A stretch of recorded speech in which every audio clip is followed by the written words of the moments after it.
Everyone, আসসালামু আলাইকুম। আপনারা এখন যেটা দেখতে পাচ্ছেন সেটা হচ্ছে একটা জর্জেট থ্রি পিসের কামিজ। কামিজটি কিন্তু অনেক বেশি সুন্দর, আপনারা দেখতে পাচ্ছেন। এই কামিজটির হাতা হচ্ছে 3/4 হাতা, আর কামিজটি হচ্ছে ক্রিম কালারের কামিজ। কামিজটির কালারও কিন্তু অনেক বেশি সুন্দর, আপনারা দেখতে পাচ্ছেন।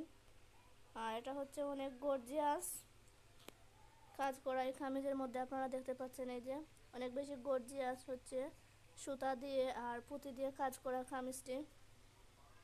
কামিজটি অনেক বেশি সুন্দর। আর এই কামিজটি হচ্ছে বুকের মধ্যেও কাজ করা এবং হচ্ছে গলায়ও কাজ করা, আপনারা দেখতে পাচ্ছেন। আর এটার গলা হচ্ছে গোল গলা। আর কামিজের হাতার মধ্যে হচ্ছে এই যে একটি লেস দেওয়া, আপনারা দেখতে পাচ্ছেন। কামিজটি কিন্তু অনেক বেশি সুন্দর। এই ড্রেসটি হচ্ছে আমি 2000 টাকা দিয়ে কিনেছি। আর এটার সামনের পাটেও কিন্তু অনেক বেশি সুন্দর একটি লেস দেওয়া, আপনারা দেখতে পাচ্ছেন। অনেক বেশি সুন্দর একটি কামিজ।